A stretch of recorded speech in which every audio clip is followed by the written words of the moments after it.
All right, all right, all right. What is good, my people? Today is Wednesday, and we got a new fucking show from Joel today with Nick talking about Trump, an actual interesting one. I didn't think the last one was pretty interesting, which is why we didn't watch it. So, yeah, we got a pretty good, interesting one, and this is the hour long, so this will be the whole show. So, yeah, let's get right into it.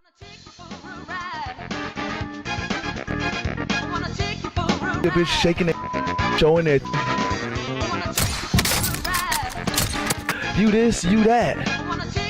We laughing at them together. Oh! So stop treating these mother like they mean something. Let's go to TikTok.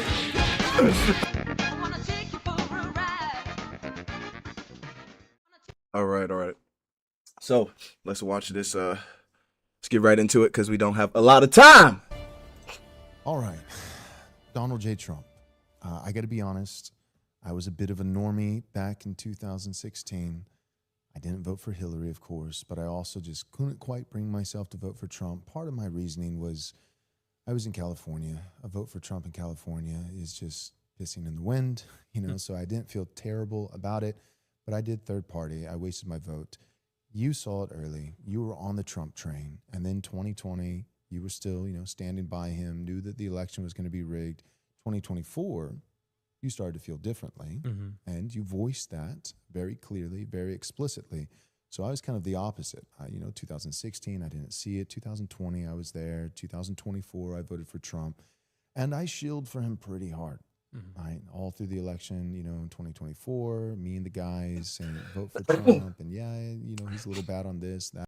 Yeah, a lot of everybody did. Everybody once he got in that first time and tricked everybody into thinking he was gonna do the same thing again that second time and be like that guy.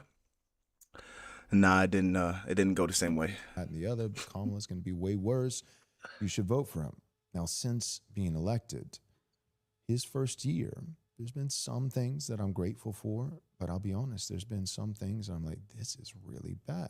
And I'm finally kind of, we've done a few episodes calling him out, few episodes chimping, as the kids say. But it's come to a point where I realize I still think he's definitely better than Kamala. But he's not the great man. He's not our guy. And you see that probably clearer than anyone. You've been there since the beginning. Why is Trump not our guy? Well, that's a big question. And I would say that, in this cycle in 2024, the reason that I hopped off, because I did consider him at one time to be the great man and our guy, and truly an exceptional figure. He would be transformative. He would be in the vein of a Franklin Roosevelt, Ronald Reagan. To put it very simply, he just is not competent at governing. That's really kind of the key distinction, because a lot of people like what Trump represents. Right. And what Trump represents to them is he's not Freedom of speech, do what you want. America, make America great again, basically. left wing. He's not politically correct. He's patriotic. And I think that in his heart of hearts, ideologically, he's with us. He's America first. Right. Because for 30 years, he's been against free trade. Whoa. What's that? I just built a budgeting app for Base 44. Guys, Nina just... He's been against foreign wars and immigration. And those were the issues that animated the 2016 campaign. And even to this day, these are the big issues, whether it's the tariffs, the mass deportations, the foreign policy has probably changed the most. I'd love to see those mass deportations. Yeah, I would like to see them too. Yeah, right. But spiritually, rhetorically, that's still the message. And I think that in his heart of hearts, that is what he believes. The problem is there's a disconnect between his own personal ideology and what the administration is actually doing. And how do you account for that disconnect? What's the dissonance there? Because if you listen to his speeches, they're pretty consistent. The rhetoric's relatively consistent. It is the implementation by the personnel in the White House. And to me, that is one of the major reasons I jumped off. in 2024. The disconnect between the administration and his personnel, you could kind of forgive with a first term. Right. Right? It's like, okay, he didn't know how bad the swamp was going to be. You know, he picked some guys but couldn't see it. They turned out to be traitors. It's kind of like fool me once, shame on you. Fool me twice, 3 times a lady. I think is how Bush said it. But the second time, it's like I'm a lot less forgiving. It's like this should have been ironed out. Exactly. In his first term, he had this excuse that you get elected president and you need personnel to then run the White House.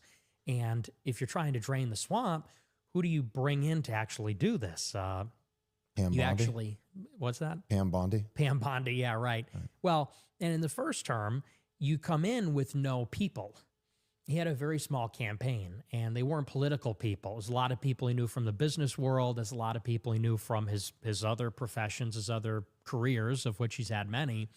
And so he relied upon the RNC to staff the White House. And so it was Reince Priebus, who was the RNC chair. He was then put in charge of staffing the White House. And I knew a lot of people in the first Trump administration. I would go to Washington, D.C., I'd get lunch with them, I'd get dinner with them, and they would joke about how if you were loyal to Trump, if you were on his campaign, it made you less likely to get hired by the Trump administration. Really? Yes. Why? It would count against you. Why? Because the people that were running the White House were people from the Rubio campaign, people from the Bush campaign, because these are Republicans that were part of that revolving door, that permanent bureaucratic political class. The managerial class. Right. So he was swept in 16, and there was sort of this panic because you need to fill 10,000 positions, 5 to 10,000 positions. He didn't have anybody, so he counted on the GOP. They filled it up with their people who were neither personally loyal to Trump, nor were they ideologically aligned. And so the actual Trump loyalists that did agree with him, that were loyal to him, they would be getting interviewed for a position by someone that worked for Rubio, someone that worked for Bush. And so there was this deep frustration from people that either got passed over or even people that did get the job because they weren't able to implement the actual policies. And this is where for 4 years, you would just have downright insubordination. There were 2 really good examples. There was that famous piece in the New York Times on the front page. It was some low-level staffer, but they said, I'm in the Trump administration. Don't worry. I'm fighting from within to sabotage everything he's doing. Yeah. And you had a lot of that, just outright subversion. You also had another case where I believe it was towards the end of his first term, Trump was ordering a drawdown in the troops in Syria because we had thousands and thousands of troops ostensibly fighting ISIS, but really undermining the Assad regime. And Trump, on no less than 2 occasions, gave the order, withdraw from Syria. And the generals just disobeyed. Wow. They refused to implement it. And not only that, but they lied about the troop totals to Trump himself. Wow. In Iraq and Syria. So you just had this downright subversion, disloyalty. Personnel is policy, is like the biggest thing. And in 2020, in January 2020, they fired their head of PPO, which is a personnel office. They hired a new guy named John McEntee. He was a campaign loyalist. He was there in the 2016 campaign. I think they brought him on in 2015, in late 2015. And this guy in 2020 implemented loyalty tests. Like you had to pledge allegiance to Trump to keep your job. And he was interviewing people also for ideological consistency. And so in 2020, they were getting a lot of the bad people out, good people in, and things started to change. They started building the wall. A lot of things started to get better, but it was just too little too late. And then the COVID pandemic hit and BLM happened. And, but point And he being, would never back off the rhetoric of I did this vaccine. It's like, dude, your own base hates it. yeah, He finally did back off at this point, but it's like even all throughout the, I call it the dark ages of, the auto pen presidency. For 4 years, he was still bragging about things that people hate, right. and then not even mentioning the things that got him elected in the first place, the things that people love. Well, and that's such a huge part of it because not only did you have the failure of the personnel in the first term, but you also had this assimilation where Trump ran in 16 truly as an independent. It was a stark break, not just from the radical left, but also from the establishment right. Right. As in 2015, Jeb Bush, he was the front runner, actually, in the early phases of the primary. And he couldn't make up his mind on whether we were going to defend the legacy of the Iraq war. Like, that's how bad it was in 15. And that's what Trump got him on early on. He said, you know, it was a mistake. It wasn't a mistake. They can't even make up their mind on something that is so obviously unpopular. And so Trump breaks with the GOP in 15 and says, we're against free trade. We're against mass migration. We're against foreign wars. That's like a independent. If you're looking to learn how to trade, a community is very important. And I've joined previous communities, and teaching wasn't. And that's what everybody thought he was coming to do the second time. Platform. That's like a populist nationalist platform. But by 2020, he starts sounding like a regular conservative. He's running on the Tax Cut and Jobs Act, which is a corporate tax cut. Yeah. And a corporate tax cut is very different than tariffs and going after free trade. He starts running on lowest black unemployment, best stock market in history. He changes his tune on almost every issue, and people basically say this is unrecognizable. He ran as an independent in 2016. In 2020, he's running like a Republican. And so there's this ideological capture as well. And so for me in 2024, I was actually rooting for him in the primary against DeSantis and against Nikki Haley. But I was looking to see if he had learned his lesson from the first term. I was open to it. But it became clear by 2024 who was running the campaign. It was Chris LaCivita, Susie Wiles. These people are terrible. These are like GOP consultants.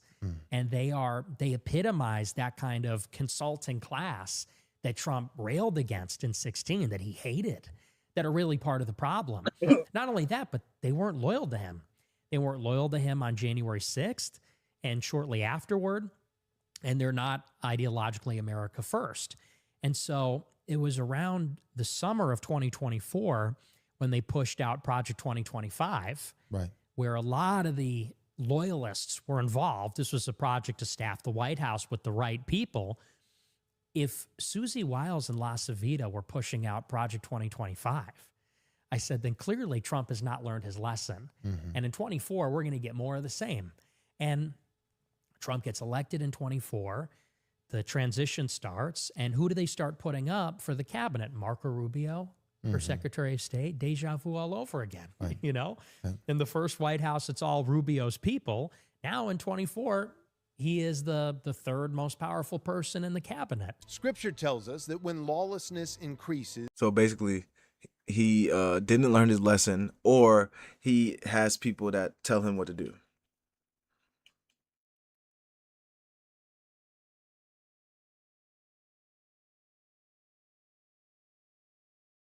What the fuck? 24, the transition starts. And who do they start putting up for the cabinet? Marco Rubio. White House. Judge, that's Now at Nutricel.store. With this, for a second, let's pause. Sure. So I remember, still to this day, everybody, for me, it's a smaller scale, but it's the same concept. It's like, well, you did this once upon a time. Like you have a million conspiracies, or controversies. Every week there's like 2 or 3, but there's, the big ones that kind of stay with you. Like over the course of 10 years, because people need a sound bite. They need it to be short, concise, So if it's Nick Fuentes, it's like, well, he's a gay Mexican Fed, like there's the top 3, the big ones. But another one that kind of became, a regular one with all your detractors that would try to silence you or marginalize you is he told people to vote for Kamala. Now, I went back and tried to watch some of those things and see, like, is there truth in that? And I think there's a couple options from what I've seen, and I want to give you a chance just to clear the air. Number one, there really is a political strategy. This is what I realized is just a lot of people don't understand politics, and I'm including myself in that. I'm a late bloomer because for me, it's just, I'm a pastor. And so it was all just, it's theology, it's it's a spiritual war against light and darkness, and all those things are true. I think at the 30,000-foot view, it's really what it is. I mean, it's angels versus demons. It's dark versus light. Like that really is what it is. But one of the verses that always kind of like stuck with me, and I finally had to grapple with it, is in 1 Timothy. Paul, the apostle, is writing under the inspiration of the Spirit to a mentee, a son in the faith, Timothy, who's a young man. He's a pastor, and he says, "Rebuke your opponents with gentleness, not knowing if God might grant to them repentance." Right? This guy who's an enemy could become a friend. God might grant to them repentance, and then he goes on, he says, and that they might be freed after having been taken captive by the devil to do his bidding. So everybody, Christians, evangelicals, Catholics, we all go to like Ephesians that says our battle is not with flesh and blood, but principalities. And that's true as far as it goes. And the ultimate reality, if you're looking at the top level, yeah, it's a spiritual battle, right? It really is. The culture war is a spiritual war. The political war is a spiritual war. It's a battle, angels and demons, dark versus light. But our battle's not with flesh and blood. True, the Bible says it, but with principalities and spiritual powers. But those spiritual powers, if we look at more of the Bible, actually take flesh and blood captive and employ flesh and blood in their ranks. So even though, yes, my arch enemy is the arch enemy of Christ, it is the devil himself. That devil, who's the source of all enmity, he employs people in his platoon, in his armies. And so all throughout the Psalms, when you're reading like David in the Psalms, he's constantly talking about his human enemies, his flesh and blood enemies. And I feel like Christians today, Western Christians, especially in America, they have no framework for that kind of language of talking about enemies because they're just too nice. They don't actually have any enemies. But Jesus literally said, the world hated me, and because the world hated me, if you look anything like me, it's going to hate you too, right? If you don't have any human enemies, not just the 17th dimension, ethereal, spiritual, that are real, but if that's the only enemy you have is spiritual enemies and no human enemies, then you're probably not doing a good job being a representative of Christ. Because spoiler alert, if anybody hasn't finished the story, they kill him, right? Like somebody didn't like him, and it wasn't just, a demonic spirit comes and nails him to the cross, but like people hated Jesus. A lot of guys loved him, but a lot of guys hated him as well. And so a lot of my Muslim guys don't like me. Let me not say don't like me. They get mad at me, but it's okay. I'm gonna bring you to Christ. We're gonna go to heaven together, and Muhammad not gonna be there. With all that being said, I'm starting to say, okay, there's the spiritual war that's paramount, but there also are God who stands above it all in His sovereignty. He's providentially working out all the implications of the spiritual war in temporal, earthly, tangible, human ways. There are human. And I know everybody's like, why don't you talk about the Jewish religion? We don't care about that religion. We know it's satanic. We don't give a fuck. They don't believe in Jesus. At least the Muslims believe in Jesus. We can have a conversation with the Muslims. They don't even believe in Jesus. So there's nothing to talk to them niggas about. Actors, right? So I can't be a Christian and not care about politics. Okay. And so as I've started, all that long way of saying, as I've started kind of delving in and beginning this political journey, and on the Lord's Day, it's word and sacrament. I'm preaching through books of the Bible. It's the Lord's Supper. It's baptism. It's those things. I think that's belonging to the church and the church's calling. But Monday through Saturday, I'm not just a pastor. I'm also a citizen of the United States. I'm also just an individual Christian man and a husband and a father. I've got 5 kids, and they happen to be white, and I know the world hates them, and I want them to have a fighting chance. And I know that I must be politically engaged to give them even a hope at a future. And so as I've started to embark in politics, I've realized that the purity, spiraling, beautiful loser kind of thing that I'll be honest, I'm inclined towards as a pastor. Pastors and evangelical Christians, we work in this kind of a paradigm of the ideal. But in reality, that's not always the way that the world works. Right. And so as I become more politically mindful, I've realized, yes, sometimes you just have to actually say, not critiquing after, but before, when you actually still have the levers of power, when the guy's running, when he's actually campaigning, when it's Right. election season, sometimes you have to say, hey, dude, I will literally straight up vote for your opponent if you don't get it together. Now, pastorally, in the Christian kind of realm, ideologically, it's like, dude, Nick, you can't be serious. Vote for Kamala. Mhm. The nation is done. We got 30, 40 million immigrants under the auto pen. The borders are, we get 30, 40 more. Like, I can do the math. We never win an election ever again. And I understand it's more of the same, two sides of one coin, GOP, the Democrats. But like, dude, you're like, and so a lot of people were mad at you. Yeah. Oh, And yeah. I'll be honest, I saw that and I was like, dude, I think you've got some good takes, but this ain't it, chief. You know, like, like you're gonna kill the country. So even some of my friends, even some of my pastor buddies, you know, like knowing that we were gonna do this, and like you're like, and they weren't even like, you're gonna have the gay fed Mexican. No, it was like, you're gonna have the guy who said, you know, encouraged, because people listen to you, millions of young men to go out and vote for Kamala. That guy, he can't be our guy. Right. That's just an edgelord, provocateur. That dude, he's America first. No, he hates America. Clarify that. Yeah, well, what I actually said last year, because I never told anybody to vote for Kamala, and I didn't vote for I Kamala. didn't think you did. You just No. said Trump has to get together or I'll withhold my vote from him. Exactly. Well, and so, you know, when people say you told people to vote for Kamala, that is a lie. Okay. And it's that was a political lie. And it was a political lie that people intentionally created because they didn't like what I was actually saying. And what I was actually saying is that we need to pay attention to Trump's campaign rhetoric and what he's really promising. And so this was in response to two things in particular, which I think anybody would find troubling. Last year, or in, I guess, depending on when we're filming this and when it releases, it was in May of 2024. Nikki Haley goes to Israel. So this is in 2025. And she endorses Trump. Classic. Yeah, oh, yeah. Classic. One of many trips. Right. Nikki Haley goes to Israel on behalf, she says, of the Trump campaign. She drops out of the race. She endorses Trump.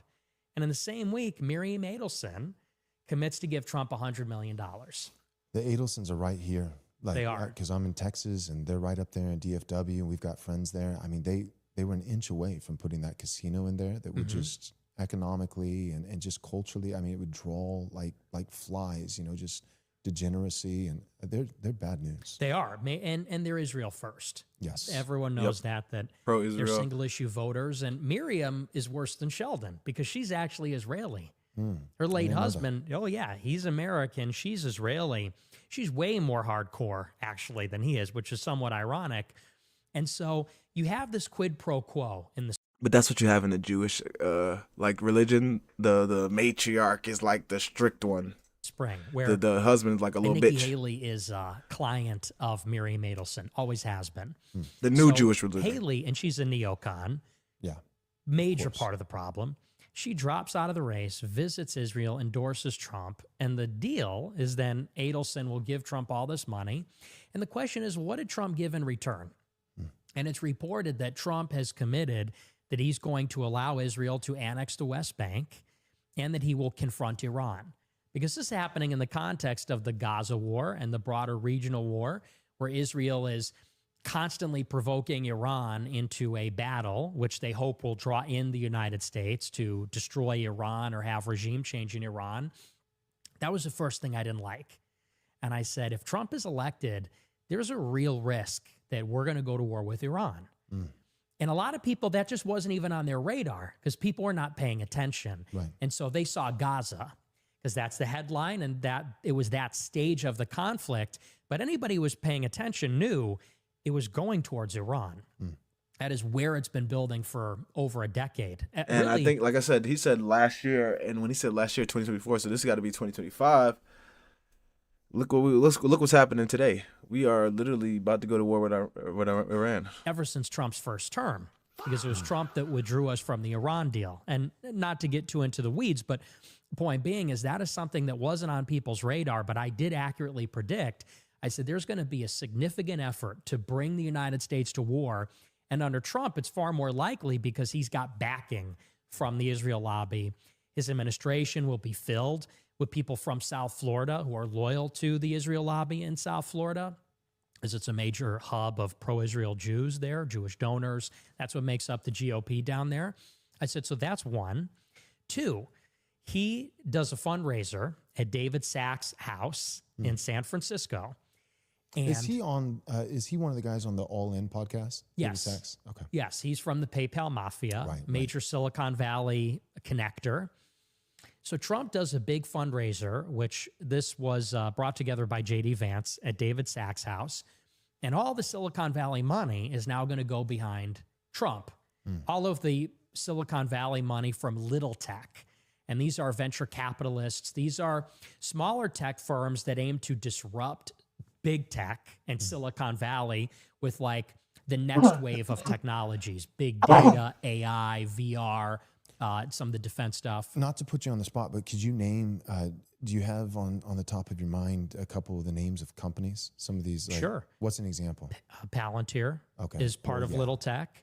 Right. Anduril, Thiel. which works very closely with Palantir, is another Little Starlink. Tech company. Palantir does the big data Okay. and software. Anduril does drones and VR. And so a lot of government contracts. And another one's Andreessen Horowitz, which is a venture capital firm. Okay. And Mark Andreessen and Ben Horowitz, they put a lot of money behind Trump in 24, and they're invested in all these Silicon Valley companies. Those are just a few. But so Do you remember when I think Alex Karp, so Peter Thiel, was a big part of the launch of PayPal or Palantir and is still involved. Alex Karp, CEO, he's Jewish, right? Alex Karp, yes. Yeah. So Peter Thiel, gay, Alex Karp, Jewish, match made in heaven. What could go wrong? But Alex Karp, correct me if this is just, rumors, but I'm pretty sure at one point he said that his greatest fear, right? I'm on the right, I'm against, the extreme left. But he said, my greatest fear is the Christian nationalists take control and throw me out of a window. Yes. And he has control over facial recognition software with an administration that wants anti-Semitism laws, and this is good? Right. Yeah, Right. that's a real quote. And, Alex Karp, he's Jewish. He's very pro-Israel. And like many Jews, he said that he's paranoid that Christian nationalists are going to come to power, take him out. I'm a Christian nationalist. Yes. That's not good. No. And they maintain an enemies list. Palantir maintains a list of millions of Americans that they consider to be potential subversives, Do you think- dissidents. You're for sure on the list. Do you think I would be? Certainly. Yeah. Certainly. And if it's in the millions, it's your viewers. Yeah. It's my viewers. Yeah. There's not 2 million podcasters. Right. It's ordinary Americans. And that's just some of their, you could argue, their deeper ideology or something having to do with their religion. But you don't even have to go that deep, because the bigger thing with Silicon Valley, which isn't even a conspiracy theory or deniable, is that what they really are after is cheap labor. Yeah. Because when Trump does his fundraiser with Silicon Valley, Proof was when the H-1B visas was about to get messed up. Elon was going crazy because he knows for a fact that he can pay his fucking Indian ass employees peanuts because they don't make shit over there where they're from. they aim to disrupt the tech world with government contracts and other things. And their big push now, of course, is AI. They want to build these data centers. They want to bring chip manufacturing to the United States. There's a lot of things they want to bring to it. They want to build an Anduril drone plant in Ohio. Is that with the chips? Taiwan would be the biggest, right? TSMC, yes. Right. And that, are you under the impression, like I know that, you know, China is the boogeyman all the time. And you've kind of pointed that out that, yeah, China's not great, but maybe not quite like the number one supreme enemy that we should be worried about on a daily basis as Americans. But would you say, yeah, but Taiwan will eventually probably be China? I think it's inevitable. I think it is. Just because of the distance from China. And it's in our interest to So deter then we do that. need some chips, right? Yes, and I'm in favor of that, which Trump and Biden have. There's been a new bipartisan consensus since Trump that this is a problem. And by the problem, I mean supply chains, which is how do we get our electronics? How do we secure critical minerals, of which China mines and processes almost all of them? At the time of our recording, that was just kind of the thing last week, and the market's biggest dip since April. Yes. Because Trump came out and he was like, we're going to do a 5,000,000% tariff on China. You know, Right. I think it was like 130 or something like that. And Right. Well, because Trump is the one that really introduced in 2016 this idea that we need to very strongly confront China in the Pacific. And then it was the pandemic, which really exposed the vulnerabilities of the supply chain dependency, because we get our pharmaceuticals from Right. China, masks, you know, so all the things that we needed during the pandemic, we relied on China for them. all the things we needed. Right. Right. Well, and we do need some of the things from Yeah. them. And even in wartime, it's things you wouldn't expect. It's not Right. just the military goods, but it's every kind of thing that you might need in a war. And so even in the Biden administration, they were pushing for subsidies for chips. And arguably it's too little too late, but they are starting to build this ecosystem in Phoenix. I think it's north, right around Scottsdale. They're building like a whole new chip fabrication plant in the United States, huge investment, which is a good idea. But here's the problem. For things like this and the Anduril plant and the data centers and the rest of it, they want to bring in all this cheap labor from H1B. Because who's What'd I going just to say? run all this stuff? Right. They don't want to pay Americans to get educated. They don't want to give Americans benefits and high wages. They want to bring over cheap labor from India. In What'd I 1979, say? Israeli Prime Minister Menachem Begin gifted Jerry Falwell a luxurious Learjet 25, worth millions of dollars. Officially, it was a token of gratitude for his support. But the truth? It was a transaction. Falwell was now Israel's valuable ally, flying high as a lobbyist in the skies. And from that moment on, Falwell's allegiance soared.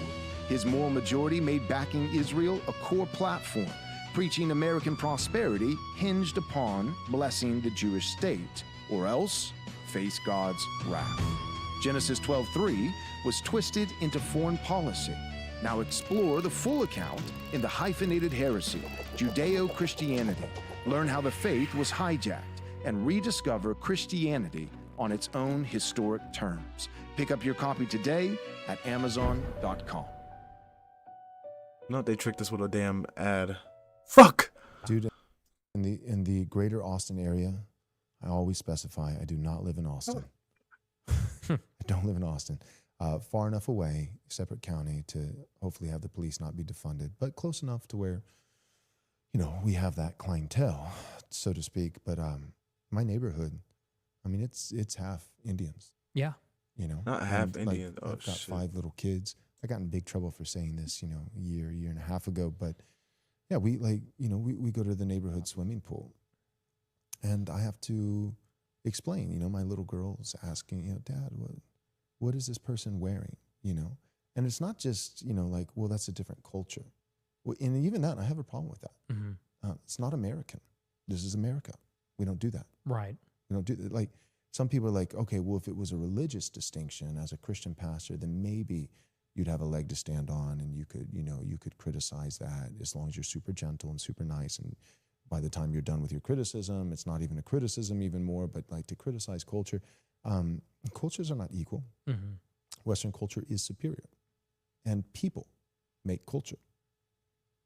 So you can connect those dots, you know, like you can criticize a culture. I think we finally have gotten to that with the Overton window, where we can actually say one culture is better than another.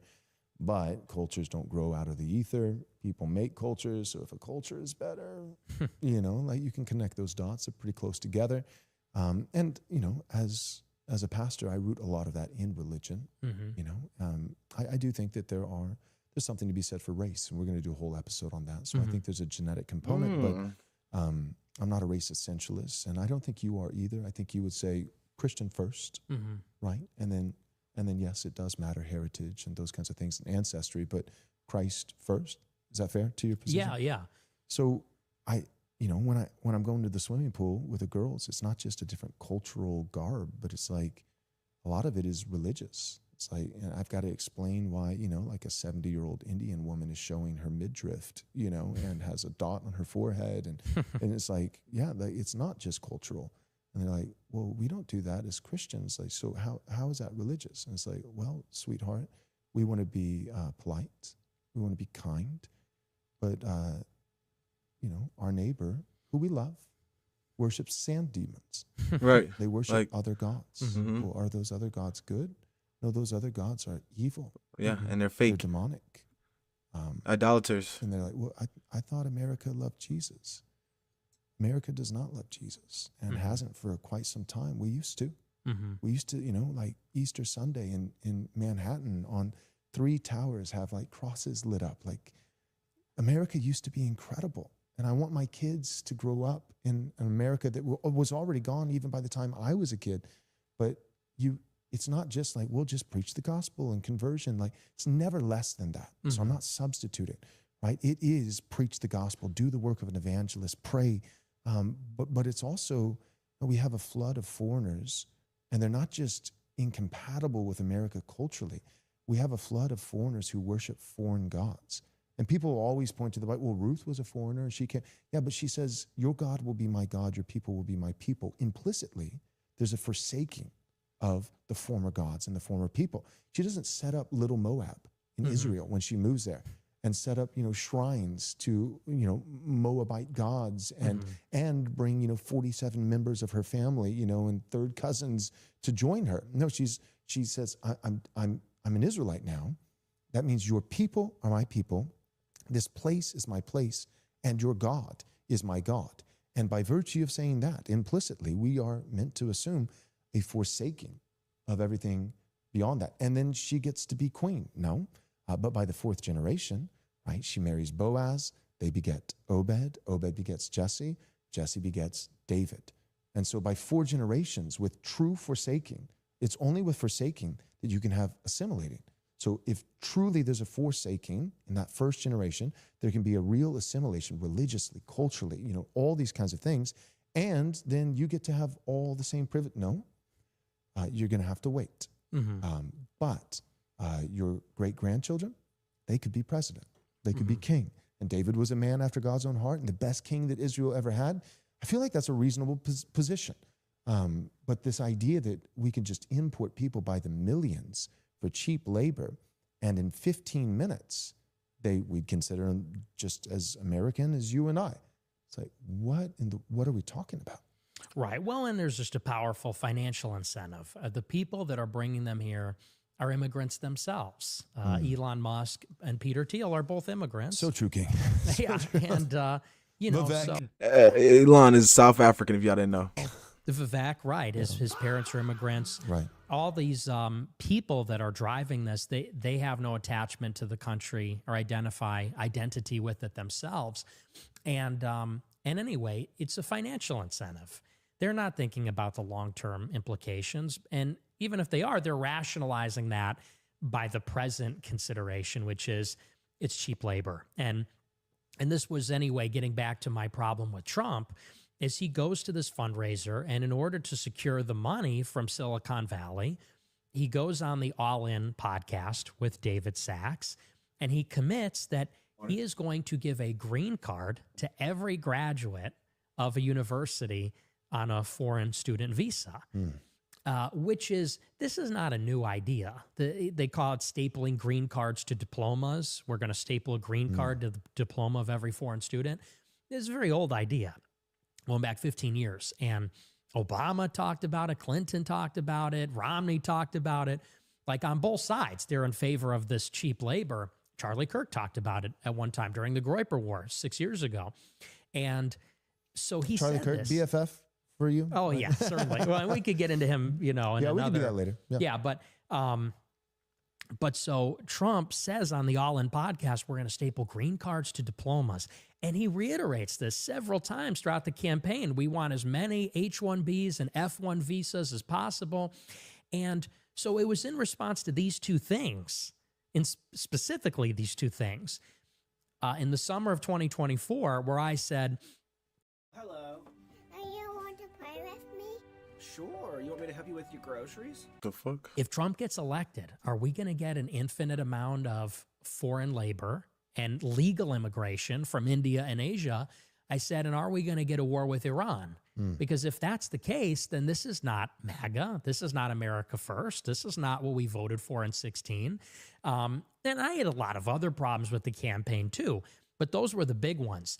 And I led this campaign in August of last year where I said, look, if Trump doesn't say that he will not go to war with Iran, if he does not say that we're going to have an immigration moratorium as opposed to limitless H-1Bs and F-1s, I said, then I'm not voting for him. And I can't tell anybody to vote for him because if there's a question mark on any of those issues, on either of those issues, it's not really worth it because those are completely contrary. They're actually the opposite of what he promised in 2016. So we led this campaign, me and the Groypers, on True Social, on Twitter. We did an email campaign. We put up a billboard. Were you back on Twitter by then? I was. That's right. I came back in May of 24. And so we led this campaign and we said, no war with Iran, no more immigration. And if you can't commit to those things, we're not going to vote for you. And we weren't going to vote for Kamala because we don't support what Kamala believes She's in. terrible, yeah. Obviously, yeah. She'd be worse even than Trump. But like you said earlier, this was a message to Trump, hey, get it together if you're serious about winning. And to me, this is a very important thing that we as the so-called the base of the Republican Party, the base of support, need to understand. When the Republican candidate goes out there, he's pandering to racial and ethnic minorities. He's pandering to the middle and independents. Heritage Americans are always just assumed.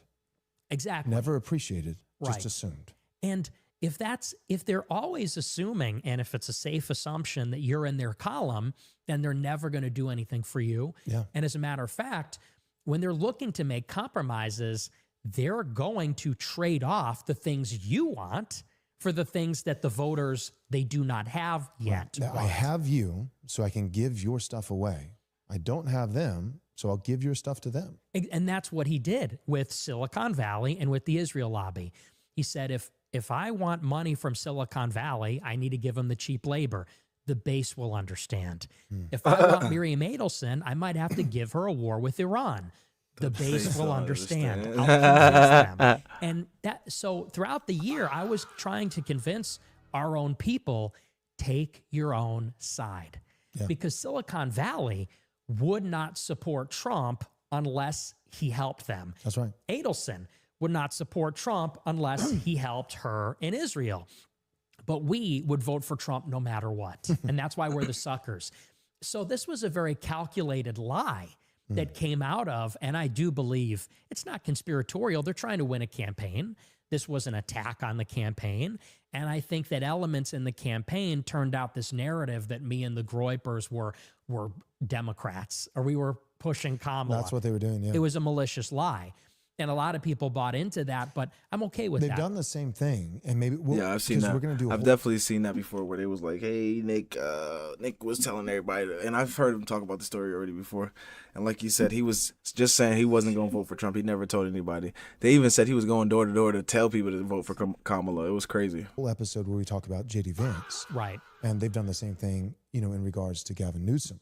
Right. Oh, what a Chad! He's so based, and. I feel like, I think that one, I do think I've seen clips where you have gone a little further. Yes. Than what you did with, I'll vote for Kamala. That one you have gone further. But I feel like it's probably fair to say, at least in principle, conceptually, same strategy. Oh, absolutely. Right? Absolutely. Even though, with Trump, you can at least say, no, but there was a time, really was animated by that guy. Oh, yeah. Really appreciated that guy. Whereas Vance, you've kind of never been for. Exactly. Right. And with Trump, this is the other thing about him. People, and, not to sound condescending or patronizing, but you say that you weren't really on board with Trump in 16, and that's true with a lot of people. Because I just wasn't politically savvy. It wasn't like I saw something and made this, I would have said it at the time, right? I'm sure I would have said it. I would have said, well, I see this issue, and because of this issue, I'm making a calculated decision. Here's the reality, though.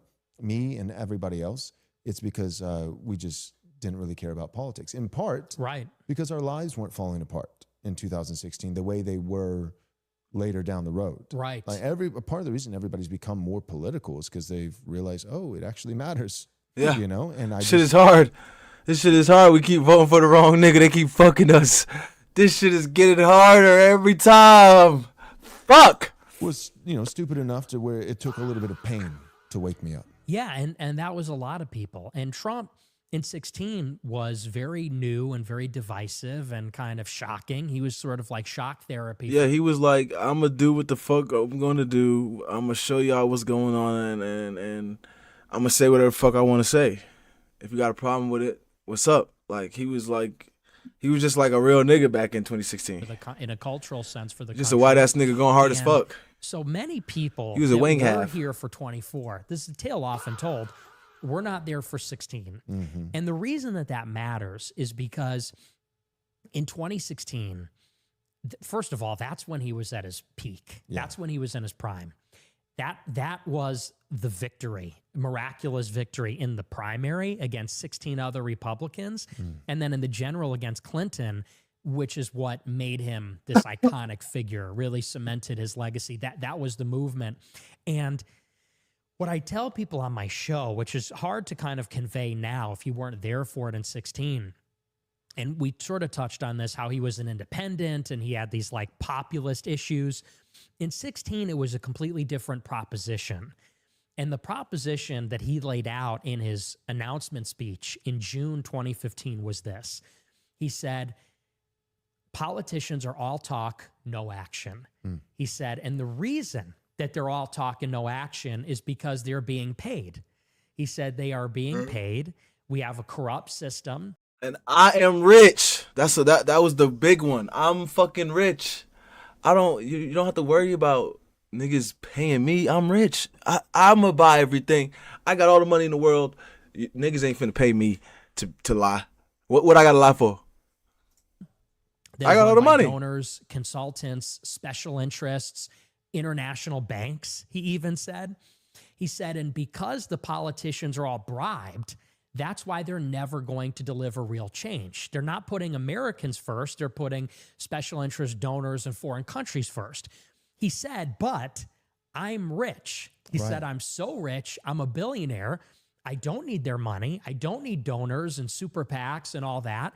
He said, and because of that, I can change the system and I can deliver real change, real victories, not like the kind of BS, the press cut. conference. Right. He said, no, I'm actually good. He said, and it's my favorite line in his announcement speech, he said, we need a leader. He said, we need someone that can literally take this country and make it great again. And like, maybe he was saying that in a flippant way, but what I hear in that is decisive action. We need one leader who's going to literally take the country and change it. Like Napoleon. Exactly. Right? Like He who Caesar. saves his country violates no laws. Like, A let's tyrant. go, let's go. Yes. And everyone recognizes that in the age of super PACs, in the age of, the corrupt centralized media, in the age of the money that's controlling politics, we do need an intervention like that because the system cannot save itself. It can't deliver change. And so in 16, you have this very distinct message. It wasn't, we're going to beat the Democrats and cut your taxes. We're going to beat the radical left, blah, blah, for freedom and small government. He said, no, that just wasn't the language of the 16 campaign. He said, our country, even inside Make America Great Again, there's three ideas inside Make America Great Again. I know what you're going to say. One, Yes. one is just the assumption that America used to be great. Right. Whereas everybody else, whether it was GOP or Democrat on both sides of the aisle, they would say America used to be racist. America used to be bigoted. America used to be this. So just to have a guy who's able to look into the past and say, that was good. Like that was completely novel at the time. That was less revolutionary, though. I think the bigger revolutionary idea, because, Republicans were always saying, like, we love the flag and whatever. But Trump said it was great, but it isn't anymore. But it can be again if we take decisive action, if, like, the people take control over the government. That was so powerful. And so you have this totally new idea. Like the speeches in 2016 were unbelievable. I mean, there was one where it was so forceful. They were calling it like anti-Semitic because he went up there and said, Hillary Clinton is a puppet of the international banks and the media and the special interests. He said, this election will determine whether we, the people, retain control over our government. It was like, this was like seriously new and fresh and different. And that was the proposition in 16, was like, it's not about small government and all that, the usual stuff. This is about revanchism. This is about restoring America, greatness, excellence. We just want America to be better. We're going to rally the people. We're going to bypass this sclerotic, bureaucratic system with decisive action that comes from the top. Trump's a businessman. He's going to run the government like a business. There's going to be high turnover. People from the outside will come in. It will not be bought by the moneyed power from Wall Street and from the big industries. He's rich. That was the idea. And in 24, of course, he's taking $200 million from Tim Mellon, a banker, almost $300 million from Elon Musk, the richest man in the world, if there ever was a moneyed interest. He's done some good things, but also chimped out over H-1B visas at Christmas. Christmas. Bro, what did I tell you? I'm telling you, when nigga was about to crack down on them H-1B visas, Elon started going nuts. He even fucking took Myron's badge, because Myron was talking about it on X. He took Myron's badge. I don't even think Myron got his verification badge back. He took Myron's badge because he was talking about it. Chimping out, fucking goofy ass, dumb ass, South African ass Elon. He's like, hey, I know you're celebrating, the birth of our Savior with your family and kids, but also let's get a bunch of Hindus in here. Right. It's like, what? Well, and that just gets to the point. It's like Elon's giving him all this money because he wants the labor. The bankers are giving him this money because they want the tax cuts and the deregulation and the kind of financial predictability. Mary Madelson's giving him money because she knows he's going to come in for Israel. And so in 24, even beyond the kind of tangible things like war with Iran or H-1Bs, it's like spiritually, this is not the same movement. Trump became another Republican. And what was really kind of crushing about this is that he was really like a Trojan horse, because you knew that he was coming in with the special interests, the donors, the lobbyists, the consultants, the GOP, Chris LaCivita, Susie Wiles, Rubio. He's coming in with all these, a parade of terrible people, but everyone's going to buy it because it's him. Right. Because it's the look, because he's doing the dance, because he's got that, that cachet from the first movement. And so I sort of saw him as running on the fumes of the hype of that kind of groundbreaking moment in 16, but really delivering the people back into the hands of the system.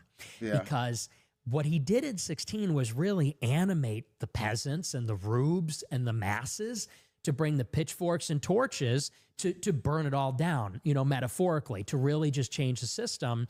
And what I saw him doing in 24 is subduing those people, making them complacent, getting them bringing back in the feudal lords, Exactly, back into the fold. And so that's why I fundamentally oppose, because I don't doubt, is Trump 24 better than Kamala? Obviously. Of course. Everyone knows that. Obviously, It's going to be better governance, but we have to think bigger than that. Second order effects, long term. And is it the best idea that Trump is going to deliver these radicals back into the system? And here's case in point, perfect example of this. In 2020, you had like 80% of the Republicans believe the election was stolen and was illegitimate, and they were right. In 24, it's like 20% of Republicans believe the election is rigged. So like, once again, people believe now in the system. They believe in legitimacy and efficacy of the system. We're fine. That was one of my biggest fears. And I said it before he was elected. I said, one of my concerns is that if he is elected, it'll be far, far better than Kamala. And overall, I am grateful.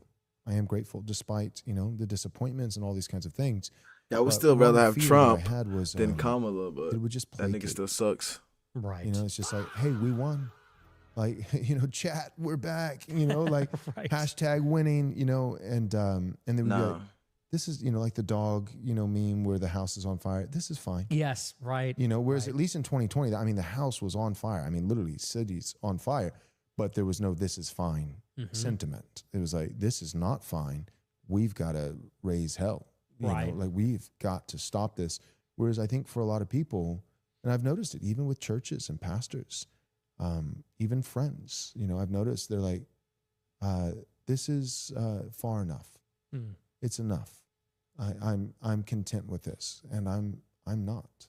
Right. I'm not content with this. I'd be remiss right here at the end of the episode if I didn't include the one thing, and I did vote for him, and I did encourage people to vote for him. And I don't regret it. I don't. But on the flip side, I have had to, you know, eat some humble pie, right? Like I'm going to call some things. What I don't like is guys who make predictions is fine. In fact, guys who don't make predictions that just play it safe all the time, I actually don't have as much respect for them because it's just easy. That's easy to just kind of, you know, like always take the middle road. So I like guys who make predictions, but I get frustrated when people pivot, but they don't ever admit it. Like I've always said, you know, in the pulpit, you know, when I'm preaching, that repentance, right? That's what it is, to change. It's to repent. It's like the quintessential Christian virtue. It's not perfection, not in this life. So it's imperfect people, but by the power of the Spirit and through faith, repenting, right? So it's not perfect people, it's repentant people. But repentance, if it be genuine repentance, must be twofold. It has to be both in deed, but also in word. And when a guy pivots on a dime in terms of his actions, but he never verbally admits, like I find it insulting, right? It's basically like looking at all your constituents and saying, now, I know that you can see that I am in my actions doing the precisely opposite thing from what I was doing 15 minutes ago. Now, will I verbally admit this? No, because you're so stupid. You're so stupid that I don't have to admit it, and I can just pretend as though this is where I've always been, and Right. you'll just eat it up. And I think part of the reason people eat it up is actually not because they're stupid, but because they're sinners too. Like even with COVID, there was like virtually no one who came out and said, man, I got this one wrong, right? But still, the wind shifted. So the whole country shifted on COVID, but nobody acknowledged the shift, right? So everybody all of a sudden is doing an about face and taking precisely the opposite stances that they were taking just a few months prior, but simultaneously pretending as though that was their position all along, you know? And so for myself, it's like, I have no problem publicly saying, and I think like, what do you have to lose? I feel like you only build credibility. You only build trust. I shielded for Trump. I think that was the right move. But in hindsight, I have to say, this is not going well. I shielded for him. I thought he'd be better. Powerful words. I was wrong. I was wrong. And you can just say that. And so the last thing that I wanted to say is, the sneaking suspicion. So at the time, I was wrong. But the sneaking suspicion, the one suspicion I had at the time, and I went against my better judgment, was on this one issue. Everything you listed, immigration, war with Iran, all those are the big ones. All the, you know, the lobbyists and, you know, the funding. But the one thing for me as a pastor was abortion. Right.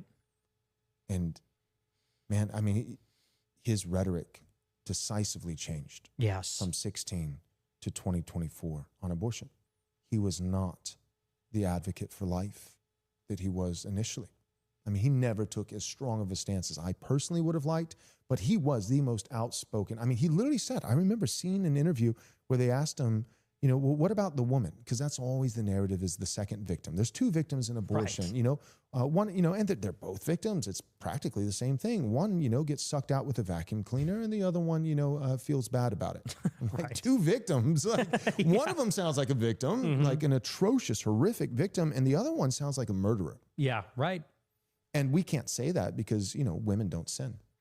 Well, it turns out they do. And I actually, For all the agree. cucks out there who don't think so, your bitch should think too. All right. I promise. With you, I wouldn't say it quite the way you do, but women need to shut up. You add an extra word in there from time to time, but they do need to shut up. I think that a woman is powerful in her vocation. Second most powerful person in the land is the wife of a king, but not formal, informal. She can woo. She can be. The Proverbs speak of a woman who the heart of her husband confides in her. Right? That's a powerful woman. Esther saves an entire people, not because she formally has the scepter, but because she has proximity to the one who does. And so women should be wise, nurturing, and certain women, by proximity to certain powerful men, are steering and guiding the future and destiny of entire nations. What a wonderful thing. But they don't need to be wearing boss babe, pantsuits and telling men what to do on a microphone publicly in a press conference. I don't like it. Right. I don't like it.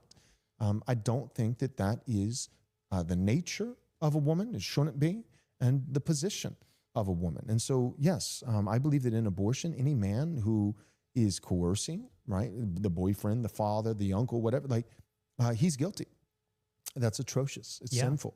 But the woman herself, also, we have to be able to say, abortion happens because women kill babies. Right. Right? They make that decision. And Trump, that was the one thing that I saw a lot afterwards, right? And realized I was wrong. The one thing that I did see then, and I, against my better judgment, did not chimp out to the degree that I should have, is I should have said, I know he's a different man. This is not 2016 Trump. Because if nothing else, right, you had been following all along, so you could say in 17 different ways, this is a different Trump. Right. But I, as a Christian, as a pastor, I knew that at least in one different way, this was not the same Trump. And I should have investigated that more. Yeah, and, to me, even on that issue, the way that the campaign responded to some of the backlash was extremely telling. Because there were a lot of Christians that were very up in arms, and a lot of them said they wouldn't vote for Trump over this. And this was maybe more focused to Twitter. Trump never said anything like this. But on Twitter, all of the surrogates, all of the paid influencers on Twitter were so belligerent and browbeating the Christians and saying, well, if this is a problem for you, then you don't want to win and we don't want you. And it was this very defiant. The campaign was defiant against its own supporters, right? Which it's like, go figure. So your base is Christians. Your base is conservatives. And Catholics, they were just, I know the Catholic doctrine on the sanctity of life, and it's great. Like that's somewhere where you and I think we absolutely can be co-belligerents. You're not going to be an elder in my church, and I'm not going to be, in yours, right? So that there's separate spheres, right? Two kingdoms, a kingdom of grace and then a kingdom of common. And in that common kingdom, when it comes to culture and politics, we can be absolutely co-belligerents, and Catholics have a great position on the sanctity of life, and not just in terms of late abortions and the vacuum cleaner, but also, Catholics have held the line with birth control and these kinds of things, for centuries.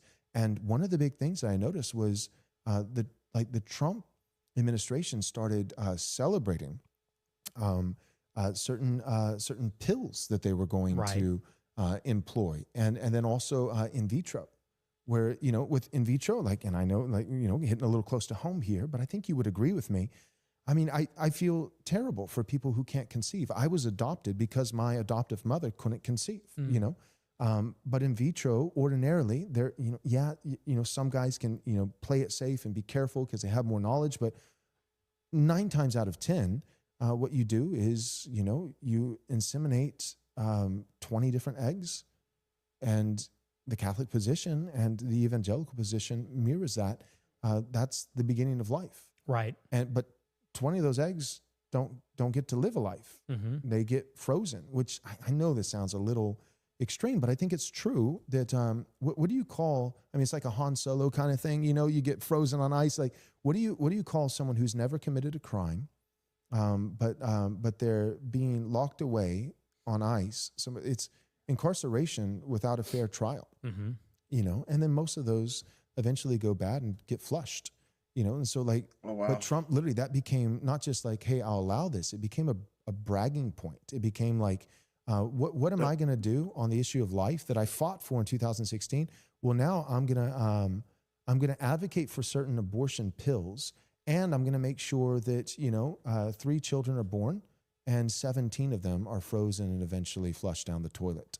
And people ate it up. Mm-hmm. Right. And some Christians, you know, pushed back, and good on them. But a lot of people ate it up. And the ones who pushed back, instead of like, you're right, this is kind of an about face, it was like, shut up, you're wrong, you're a loser.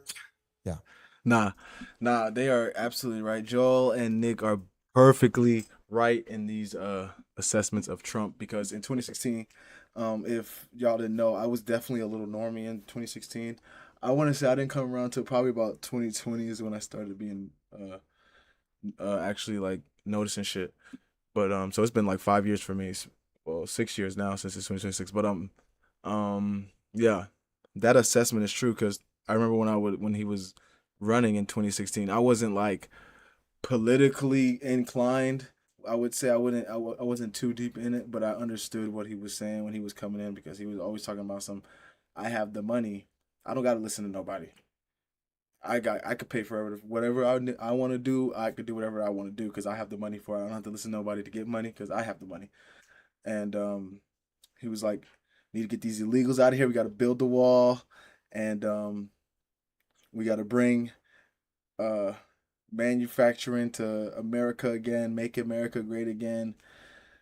It just was a good run in 2016, and like Nick said, the excuse that he used was the cabinet that he had was garbage.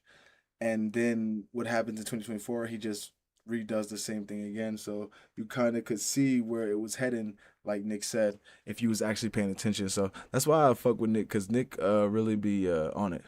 He really be on it when it comes to certain shit. But yeah, this was a good episode on talking about Trump and shit. I already knew, kind of, which is why I didn't talk too much about this episode, because I kind of already knew his position on Trump already, because I know he doesn't like Trump, so I already knew what was going. I already knew, especially with the Kamala one, I already knew he was gonna say that too. So it was like we already knew for real.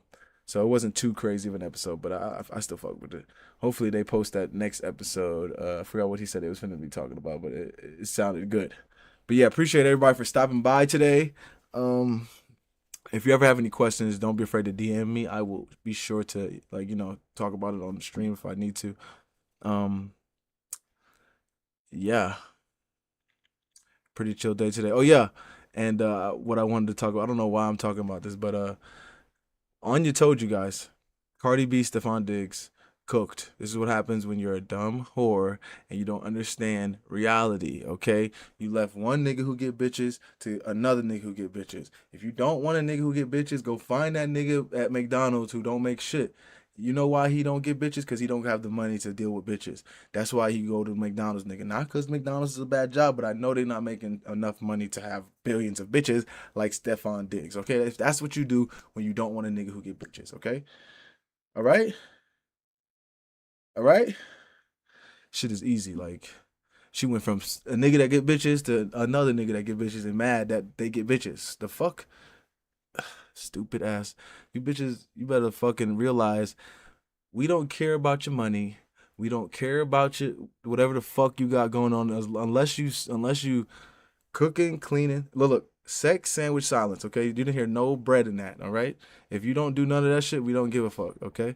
So that Anya's always gonna be right, especially when it comes to these hoes. Shit! But I will see y'all boys on Friday. Appreciate everybody for stopping by. Peace!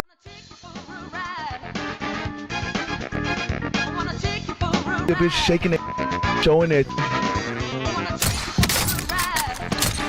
You this, you that. We laughing at them together. Oh! So stop treating these mother like they mean something. Let's go to TikTok.